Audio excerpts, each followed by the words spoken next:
Hello friends, जैसे कि आपको पता है हम कर रहे हैं एस्टेट की प्रिपरेशन। और जैसे कि हमारे पास टाइम बहुत ही कम है और नेक्स्ट मंथ हमारा एग्ज़ाम होने वाला है 7 या 8 तारीख, 2 तारीख रहेंगी एस्टेट के एग्ज़ाम की। तो यहाँ पर हम प्रीवियस ईयर एग्ज़ाम्स क्वेश्चन कर रहे हैं। आज की क्लास में हमारे रहेंगे सामाजिक अध्ययन के 60 क्वेश्चन आंसर, क्योंकि कुछ स्टूडेंट्स की रिक्वायरमेंट है कि मैम एक ही क्लास में आप 60 क्वेश्चन क्यों नहीं कराते हैं। तो आज हम 60 क्वेश्चन करेंगे और बिल्कुल बहुत ही अच्छे से, बहुत speedily previous year exams question ही हम करने वाले हैं। यहाँ से आपको बहुत हेल्प होने वाली है, तो वीडियो को आपको स्किप करने की ज़रूरत नहीं पड़ेगी, क्योंकि मैं आपको क्वेश्चन के साथ सीधा ही आंसर के पास लेके चलूँगी।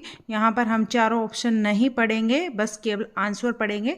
तो अंत तक वीडियो में बने रहिएगा और वीडियो अच्छी लगे तो लाइक करिएगा और शेयर करिएगा। पहली बार विजिट कर रहे हैं तो अगर अच्छी लगे वीडियो तो सब्सक्राइब कर लीजिएगा। तो देखते हैं यहाँ पर प्रोफेसर मोहम्मद यूनुस इनमें से किस एक बैंक के संस्थापक हैं। तो ये हैं ग्रामीण बैंक बांग्लादेश। मैं आपका ज़्यादा समय नहीं लूँगी, ये 1 से 2 बार हम क्वेश्चन को रिपीट करेंगे ताकि साथ साथ लर्न हो जाए। प्रोफेसर मोहम्मद यूनुस इनमें से किस एक बैंक के संस्थापक रहे हैं? ग्रामीण बैंक बांग्लादेश। निम्नलिखित में से कौन सा सुमेलन नहीं है? इनमें से अल्पाइन टी जो सागवान होता है ये एक सुमेलन नहीं है, और जो वन है मानसूनी वन ये हमारे बिल्कुल सही है, इसलिए हम ये तीनों पढ़ लेते हैं। इस तरह से अलग से भी क्वेश्चन पूछा जा सकता है। मानसूनी वन जो है, ये मानसूनी जो होते हैं वन, उनमें वृक्ष पाया जाता है साल का, और मैंग्रोव में पाया जाता है सुंदरी, और यहाँ पर उष्णकटिबंधीय सदाबहार ये होता है रोजवुड। उष्णकटिबंधीय सदाबहार ये इनमें वृक्ष होता है रोजवुड। आगे चलते हैं। नेक्स्ट क्वेश्चन 93, सूची और अंतर्वस्तुओं के निम्नलिखित युग्मों में से कौन सा एक युग्म सही सुमेलन है? यहाँ से एक युग्म कौन सा सही सुमेलन है? तो 93 का हमारा आंसर रहेगा सी, यानी केवल बी और सी, केवल बी और सी, यानी ये फर्स्ट वाला हमारा नहीं रहेगा इसमें। तो संघ सूची है, इसमें नागरिकता और परमाणु ऊर्जा आती है। संवर्ती सूची में विवाह और नागरिक प्रक्रिया आती है। राज्य सूची में सार्वजनिक स्वास्थ्य, पुलिस और शिक्षा नहीं आती है। ठीक है, इसीलिए संघ सूची यहाँ पर ठीक है, नागरिकता और परमाणु ऊर्जा, और संवर्ती सूची में विवाह और नागरिक प्रक्रिया। ठीक है फ्रेंड्स, तो यहाँ सम्मेलन सही है हमारा बी और सी। यदि वास्तविक बेरोजगारी दर बेरोजगारी की प्राकृतिक दर से नीचे है तो यहाँ पर जो वास्तविक बेरोजगारी है वह बेरोजगारी की प्राकृतिक दर से नीचे है, तो यहाँ पर आंसर रहेगा हमारा ए। यहाँ आएगा आंसर मुद्रास्फीति की दर में वृद्धि होगी। क्या होगी? मुद्रास्फीति की जो दर होती है उसमें वृद्धि होगी। वास्तविक बेरोजगारी दर जो है बेरोजगारी की प्राकृतिक दर से अगर नीचे है तो मुद्रास्फीति के दर में वृद्धि होगी। नेक्स्ट क्वेश्चन चलते हैं। हिमालय के निम्नलिखित दर्रों का पश्चिम से पूर्व की ओर सही क्रम लिखिए। तो यहाँ पर सही क्रम हमें लिखना है, यानी ABCD दिए हुए हैं यहाँ पर। तो एक बार यहीं पर मैं बना देती हूँ, इसका आंसर क्या रहेगा? 95 का आंसर रहेगा ABD और C। यहाँ पर बनिहाल सबसे पहले आएगा, पहले नंबर पर बनिहाल आएगा। दूसरे पर हमारा रहेगा बारालाचा, ये भी ठीक है। दूसरे पर आएगा बनिहाल, बारालाचा, और हमारा तीसरे पर आएगा जेलेपला, ये तीसरे पर आएगा, और फोर्थ पर आएगा बोमडीला। तो यहाँ पर ये इनका सही क्रम है, जो कि हिमालय में ये दर्रे हैं जो पश्चिम से पूर्व की ओर सही क्रम में है, यानी पश्चिम से पूर्व की ओर। हमारा जो ये इंडिया है इसमें यहाँ पर हमारा जो है वो पूर्व है, यहाँ पर हमारा पश्चिम है, उत्तर और दक्षिण। पूर्व से यहाँ पर पश्चिम से पूर्व, यानी यहाँ से पूर्व की ओर ऐसे जो हैं दर्रे हमारे कौन कौन से? पहले बनिहाल दर्रा आता है, फिर हमारा बारालाचा दर्रा आता है, फिर हमारा जेलेपला दर्रा आता है, फिर हमारा बोमडीला दर्रा आता है। ठीक है फ्रेंड्स, नेक्स्ट क्वेश्चन पर चलने से पहले वीडियो को लाइक नहीं किया है तो लाइक कर दीजिए और वीडियो में अंत तक बने रहिएगा। किस आर्थिक प्रणाली में भोगकर्ता की सार्वभौमिकता पाई जाती है? तो किस आर्थिक प्रणाली में उपभोक्ता की सार्वभौमिक जो है सार्वभौमिकता पाई जाती है? तो आंसर रहेगा 96 का सी, पूंजीवाद। पूंजीवाद इसका आंसर रहेगा। निम्नलिखित में से कौन सा एक नगर पूर्व का सिराज के नाम से जाना जाता है? तो ये जाना जाता है हमारा 97 का जौनपुर। जौनपुर जो है यह है एक नगर जो पूर्व का सिराज के नाम से जाना जाता है, जौनपुर। निम्नलिखित में से कौन सी अध्यारोपित नदी नहीं है? इनमें से कौन सी अध्यारोपित नदी नहीं है? तो आंसर रहेगा सतलुज जो है वह अध्यारोपित नदी नहीं है। दामोदर, सोन और सुवर्ण रेखा ये सारी की सारी अध्यारोपित नदी हैं। आगे चलते हैं। नेक्स्ट क्वेश्चन 99 क्वेश्चन, भारत के संविधान का कौन सा अनुच्छेद संसद के संयुक्त अधिवेशन से संबंधित है? तो संयुक्त अधिवेशन से कौन सा संबंधित है? 108 जो है यह अनुच्छेद संसद के संयुक्त अधिवेशन से संबंधित है। 108 अनुच्छेद संसद के संयुक्त अधिवेशन से संबंधित है। निम्नलिखित में से कौन सा सम्मेलन सही नहीं है? तो यहाँ पर एक गलत है, बाकी सारे सही हैं, तो सारे सही वाले लर्न कर लीजिएगा। यहाँ पर हमारा जो है लोह ऐसे खान है, ये झारखंड यहाँ पर राज्य और प्रदेश दे रखे हैं, तो ये वाला पहला वाला हमारा सम्मेलन नहीं आएगा। आगे देखते हैं, ये सारे बिल्कुल सही हैं, सही वाले लर्न कर लीजिए साथ साथ, क्योंकि 3 क्वेश्चन हमारे एक साथ तैयार हो रहे हैं। बाबा बुदन पहाड़ियाँ जो है कर्नाटक में है, बाबा बुदन पहाड़ियाँ कर्नाटक में है। करीम नगर है जो ये तेलंगाना में है। करीम नगर है, करीम जो है वो गाना गाता है। इस तरह आप ट्रिक से भी याद रख सकते हैं इनको। तो नोआ मुंडी और गुआ ये हैं झारखंड में, ये है नोआ मुंडी और गुआ झारखंड में। ठीक है, यहाँ से आप ये इस तरह याद कर सकते हैं, खंड ड। आगे चलते हैं। नेक्स्ट क्वेश्चन, मानव विकास रिपोर्ट को कौन प्रकाशित करता है? तो मानव विकास रिपोर्ट को कौन प्रकाशित करता है? ये हमारे पहले जो हम क्वेश्चन कर चुके हैं, पहले पेपर्स की जो हम क्वेश्चन कर चुके हैं उसमें आ चुका है पहले, तो ये रिपीटेड क्वेश्चन है, तो इसको अच्छे से लर्न कर लीजिए क्योंकि ये दो तीन बार आ चुका है। तो यूएनडीपी है मानव विकास रिपोर्ट को प्रकाशित करता है। यूएनडीपी मानव विकास जो है रिपोर्ट को प्रकाशित करता है। जनगणना 2011 के अनुसार किस राज्य केंद्र शासित प्रदेश में कुल जनसंख्या पे मुस्लिम धर्म के लोगों का प्रतिशत सर्वाधिक है? तो कहाँ पर सबसे ज़्यादा प्रतिशत रहा है मुस्लिम धर्म का? तो ये आंसर रहेगा हमारा 102 का सी, लक्षद्वीप में। कहाँ पर? लक्षद्वीप में। आगे चलते हैं नेक्स्ट क्वेश्चन पर। नेक्स्ट क्वेश्चन पर चलने से पहले वीडियो को लाइक कर दीजिए और अंत तक बने रहिएगा वीडियो में। लोकतंत्र ऐसी शासन प्रणाली है जिसमें अंतिम सत्ता इनके हाथ में होती है। तो किन के हाथ में होती है? जनता के हाथ में होती है। यहाँ पर हमारा आंसर रहेगा बी, जनता के हाथ में होती है लोकतंत्र जो शासन पद्धति है उसकी बागडोर। भारतीय बहुराष्ट्रीय कंपनी समूह का चयन कीजिए। बहुराष्ट्रीय कंपनी समूह का चयन कीजिए। तो यहाँ पर हमारा बहुराष्ट्रीय कंपनी में से कौन कौन सी है? तो इसका आंसर रहेगा हमारा डी, ये रहेगा, यानी इन्फोसिस ये आएगी पहले पर, फिर आएगी सन फार्मा, फिर आएगा हमारे पास टाटा मोटर्स, यहाँ फोर्ड नहीं आएगा। तो ये याद कर लीजिए, बहुराष्ट्रीय कंपनी समूह है इन्फोसिस, सन फार्मा, टाटा मोटर्स। नेक्स्ट क्वेश्चन है, शीत ऋतु में पश्चिमी हिमालय अधिकृत वर्षा प्राप्त करता है। तो यहाँ पर शीत ऋतु में जो पश्चिमी हिमालय है सबसे ज़्यादा वर्षा प्राप्त कहाँ से करता है? तो इसका आंसर रहेगा हमारा सी, पश्चिमी विक्षोभों से। कहाँ से? पश्चिमी हिमालय पश्चिमी विक्षोभों से ही अधिकतर वर्षा शीत ऋतु में प्राप्त करता है।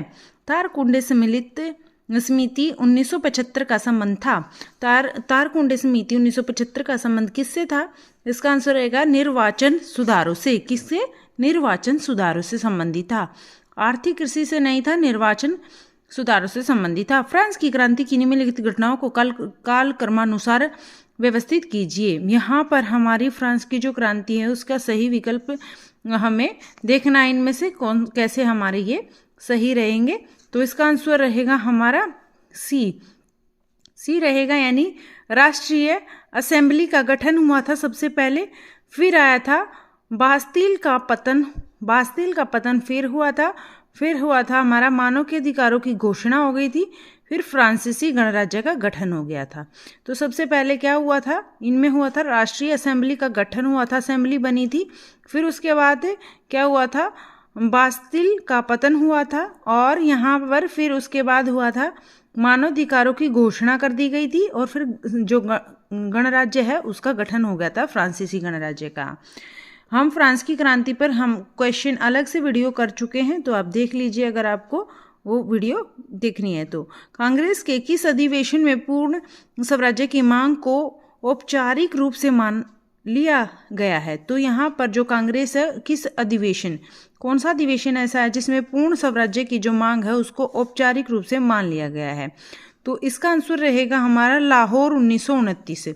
लाहौर 1929 अधिवेशन में पूर्ण स्वराज्य की मांग को औपचारिक रूप से मान लिया गया। आगे चलते हैं नेक्स्ट। एक अर्थव्यवस्था की निम्नलिखित में से कौन सी केंद्रीय समस्या नहीं है?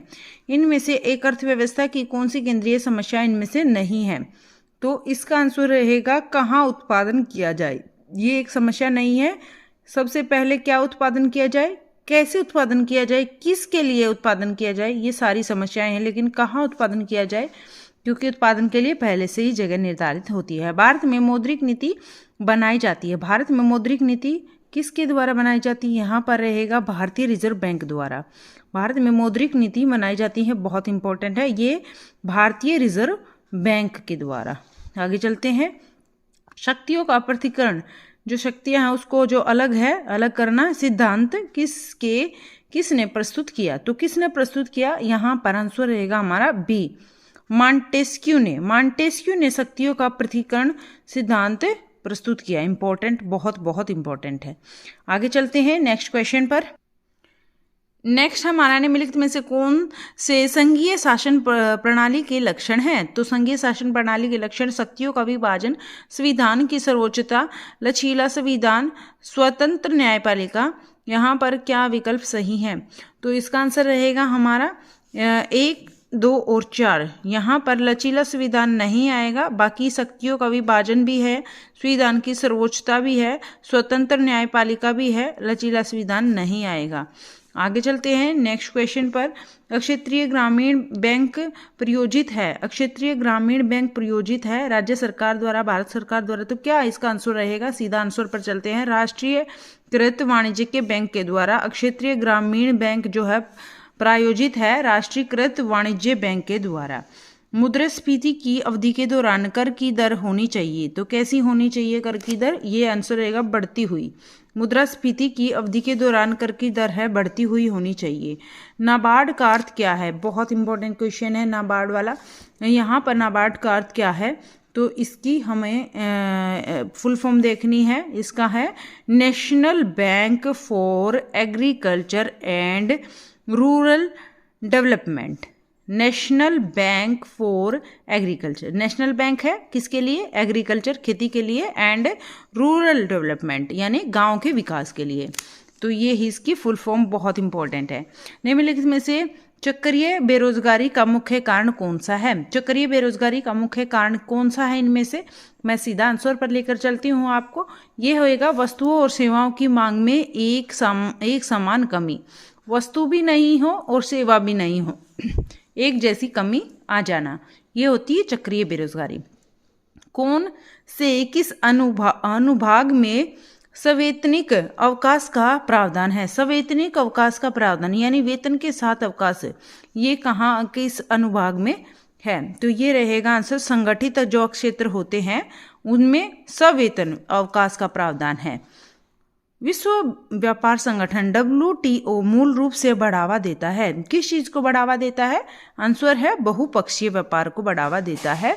विश्व व्यापार संगठन जो है बहुपक्षीय व्यापार को बढ़ावा देता है, किसी भी पक्ष का व्यापार कर सकते हैं, यहाँ इसको बढ़ावा देता है। प्रथम हिंदी समाचार पत्र उदंत मारदंड के संपादक, ये भी बहुत बार पेपर में आ चुका है, तो इम्पोर्टेंट है, ये भी आप नोट डाउन कर लीजिएगा।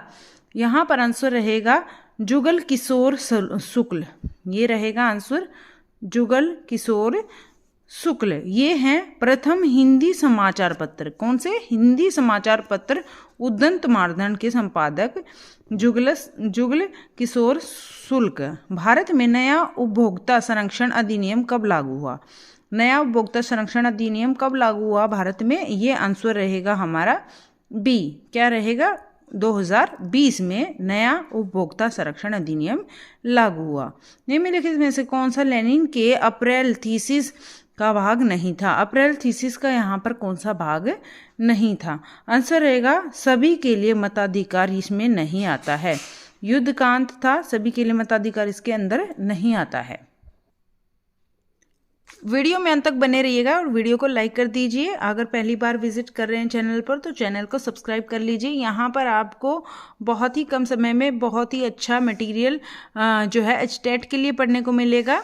और यहाँ पर आपकी जो है टाइम की लिमिट को भी मैं ध्यान रखते हुए बहुत स्पीडली प्रैक्टिस करा रही हूँ क्वेश्चन की।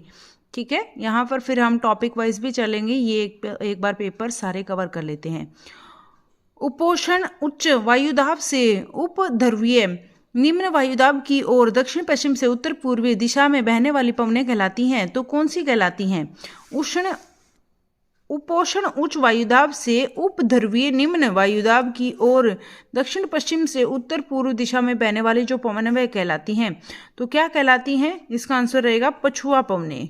उत्तरी गोलार्ध में पछुआ पवनें ये कहलाती हैं। बहुत इंपॉर्टेंट क्वेश्चन है और यहाँ पर पजल नहीं होना है, ये क्वेश्चन ध्यान से पढ़ लीजिए। उपोषण उच्च वायुदाब से उपध्रुवीय, ध्रुव मतलब जो ठंडे एरिया है, उपोषण मतलब जो गर्म एरिया है, निम्न वायुदाब की ओर दक्षिण पश्चिम से उत्तर पूर्व दिशा में बहने वाली पवनें कहलाती हैं पछुआ पवनें। सूची 1 और सूची 2 का मिलान करें और सही कूट का उपयोग करके यहाँ पर सही उत्तर का चयन करिए। तो यहाँ पर दे रखे घास के मैदान और प्रदेश दे रखे हैं, तो अगर आपको घास के मैदान सारे आते हैं और प्रदेश आते हैं तो आप इजीली इनको सोल्व कर लोगे। तो यहाँ पर 123 का आंसर क्या रहेगा? इसका आंसर रहेगा डी, ये रहेगा। पहला है ए नंबर पर, तो पहला जो है पुस्ताज है। पुस्ताज ये प्रदेश कहाँ? हैंगरी में है। कहाँ पर? हैंगरी में। पुस्ताज हैंगरी, पुस्ताज हैंगरी। कंपोज ब्राजील का पठार, कंपोज जो घास का मैदान है ब्राजील का पठार में है। लानोज जो है ये है ओरिनोको बेसिन में है, ओरिनोको बेसिन में लानोज है। और सेल्वाज जो है यह अमेजिन बेसिन में है, सेल्वाज जो है अमेजिन बेसिन में है। इंपॉर्टेंट है, आप इसको नोट डाउन कर लीजिए और लर्न कर लीजिए। यहाँ पर हमारा डी आंसर रहेगा। जर्मनी में नाजी तानाशाही की स्थापना किस वर्ष हुई? तो किस वर्ष हुई? यहाँ पर आंसर रहेगा हमारा डी, 1933। जर्मनी में नाजी तानाशाही की जो स्थापना है वह 1933 में हुई। जर्मनी में नाजी तानाशाही की जो स्थापना है 1933 में हुई। द्विदलीय पद्धति पाई जाती है, तो द्विदलीय पद्धति कहाँ पर पाई जाती है? इसका आंसर रहेगा यूएसए, ये संयुक्त राज्य अमेरिका में द्विदलीय। ये भी रिपीट हो चुका है बहुत बार पेपर में, तो ये भी नोट डाउन आप कर लीजिए। द्विदलीय पद्धति है यूएसए, संयुक्त राज्य अमेरिका में। भारतीय संविधान के अंतर्गत इनमें से कौन सा मौलिक अधिकारों में सम्मिलित नहीं आता है? स्वतंत्रता का अधिकार, काम का अधिकार, रोजगार के मामलों में अवसर की समानता और किसी की संस्कृति की रक्षा करने का अधिकार। तो यहाँ पर आंसर पर लेकर चलती हूँ मैं, इसका आंसर रहेगा काम का अधिकार यहाँ पर नहीं आता है, बाकी सारे अधिकार इसमें शामिल किए जाते हैं। नेक्स्ट क्वेश्चन है हमारा, विस्तृत दीवा प्रकाश है, तो विस्तृत जो है दीवा प्रकाश, यहाँ पर ये है प्रकाश क्या है? इसका आंसर रहेगा हमारा बी, सूर्य प्रकाश जिसे पृथ्वी भोर तथा गोधूलि के समय प्राप्त करती है। सूर्य का जो प्रकाश है, जो पृथ्वी है, वह सुबह सुबह भोर गोधूलि के समय जब प्राप्त करती है उसे बोलते हैं विस्तृत दीवा प्रकाश। नेक्स्ट क्वेश्चन है, निम्नलिखित में कौन सा कायांतरी चट्टान नहीं है? इनमें से कौन सा कायांतरी चट्टान नहीं है? तो इसका डी आंसर रहेगा, ये है हमारा ग्रेबो जो है इसके अंतर्गत नहीं आता है। बाकी संगमरमर और ग्रेफाइट और क्वार्टजाइट ये सारे के सारे कायांतरी चट्टान हैं। कायांतरी चट्टानों के नाम याद कर लीजिए, इंपॉर्टेंट है, अलग से भी क्वेश्चन आ सकता है। संगमरमर, ग्रेफाइट और क्वार्टजाइट। नेक्स्ट क्वेश्चन पर चलते हैं 129। आज की क्लास में हम पूरे 60 क्वेश्चन करने वाले हैं जो कि एसएसटी के HTET previous year exams questions हैं। ग्रीनविच मध्यमान समय स्थानीय समय है, तो यहाँ पर क्या आएगा? ग्रीनविच जो स्टैंडर्ड, इसको इंग्लिश में बोलते हैं ग्रीनविच मीन टाइम, और यहाँ पर जो है ये मध्यम प्रधान मध्याह्न का है, प्रधान मध्याह्न में आएगा, ग्रीनविच मध्यमांश में स्थानीय समय। यहाँ पर हम नेक्स्ट क्वेश्चन देख लेते हैं। 19वीं शताब्दी में यूरोप के उदारवादी मुख्यतः किस वर्ग के थे? यूरोप के उदारवादी किस वर्ग के थे? यहाँ पर सीधा आंसर मैं आपको बता देती हूँ, डी आएगा। ये थे बुर्जुआ। बुर्जुआ जो है ये यूरोप के उदारवादी थे, बुर्जुआ वर्ग के से संबंधित थे। नेक्स्ट क्वेश्चन है, निम्नलिखित में से कौन सा भूकंप को मापने का पैमाना नहीं है? तो इनमें से एक पैमाना नहीं है भूकंप को मापने का, बाकी सारे सही हैं। तो डी आंसर रहेगा। मोह एक कुछ भी नहीं है। यहाँ पर रेक्टर जो है ये पैमाना भूकंप को मापता है। रोसी फोरेल, ये सारे नाम याद कर लीजिए, भूकंप से संबंधित अलग से क्वेश्चन आ सकता है। रोसिल, फोरेल और मर्केली, ये सारे के सारे भूकंप को मापने के पैमाने हैं। संयुक्त राष्ट्र अमेरिका द्वितीय विश्व युद्ध में कब शामिल हुआ? संयुक्त राज्य अमेरिका जो है, संयुक्त राष्ट्र अमेरिका द्वितीय विश्व युद्ध में कब शामिल हुआ? इसका आंसर हमारा रहेगा सी, 1941 में शामिल हुआ। नेक्स्ट है फ्रीडम फॉर फियर पुस्तक किसके द्वारा लिखी गई? फ्रीडम फॉर फियर पुस्तक किसके द्वारा लिखी गई? इसका आंसर रहेगा आंग सान सू की। आंग सान सू की, ये इसका आंसर रहेगा। फ्रीडम फॉर फियर ये पुस्तक लिखी गई। नेक्स्ट है सारगेसो सागर अवस्थित है। सारगेसो सागर कहाँ पर अवस्थित है? इसका आंसर रहेगा उत्तरी अटलांटिक महासागर में। यह है सारगेसो सागर है, यह है उत्तरी अटलांटिक महासागर में स्थित है। सूची 1 सूची 2 यहाँ पर दी गई है। आविष्कार और आविष्कारक यहाँ पर दिए गए हैं, तो इनका हमें मिलान करना है। तो जो पावरलूम है इसका किस चीज़ से संबंध है? पावरलूम जो है इसका रहेगा हमारा एडमंड कार्टराइट रहेगा। टेलीग्राफ है, ये आएगा हमारा telegraph Samuel F B Morse.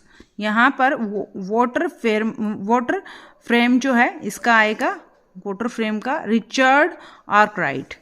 और सीड ड्रिल का रहेगा हमारा आंसर जेथ्रो टल। यहाँ पर आंसर रहेगा हमारा 135 का ए। क्या रहेगा? ए। यहाँ आविष्कार और आविष्कारक अलग से क्वेश्चन पूछे जा सकते, तो इसलिए इनको याद कर लीजिए। मैं फटाफट से रिवाइज करा लेती हूँ। पावरलूम जो है आविष्कार, ये है किसके द्वारा किया गया? एडमंड कार्टराइट के द्वारा। टेलीग्राफ है, यह किया गया सैमुअल एफ बी मोर्स द्वारा। और वाटर फ्रेम जो है यह है रिचर्ड आर्कराइट के द्वारा। और सीड ड्रिल यह है जेथ्रो टल के द्वारा। इंपॉर्टेंट है जीके के पॉइंट ऑफ व्यू से भी। नेक्स्ट क्वेश्चन है, बम्बई प्रेसिडेंसी की राजधानी कब घोषित हुआ? तो यहाँ पर आंसर रहेगा सी, 1819 में। बम्बई प्रेसिडेंसी की राजधानी घोषित हुई 1819 में। भारत के निम्नलिखित शहरों में से कौन सा कर्क रेखा के निकट अवस्थित है? तो कर्क रेखा के निकट कौन सा अवस्थित है? यहाँ पर आंसर रहेगा रांची जो है ये कर्क रेखा के निकट अवस्थित है इनमें से। नेक्स्ट क्वेश्चन है, जर्मेनिया गार्डिंग द राइन, यानी राइन नदी पर पहरा देती जर्मेनिया जो है चित्र किसने बनाया? तो यहाँ पर किसने बनाया? इसका आंसर है हमारा लॉरेंज क्लेसेन, ये इसका आंसर रहेगा सी। नेक्स्ट क्वेश्चन है, निम्नलिखित में से कौन सा सही सुमेलन नहीं है? इनमें से कौन सा सही नहीं है? भारतीय संविधान के भाग दे रखे हैं और प्रावधान दे रखे हैं। तो 139 का आंसर रहेगा हमारा बी, ये कोई प्रावधान नहीं है। ये 2 में नागरिकता है, 5 में संघीय कार्यपालिका है और 15 में निर्वाचन है।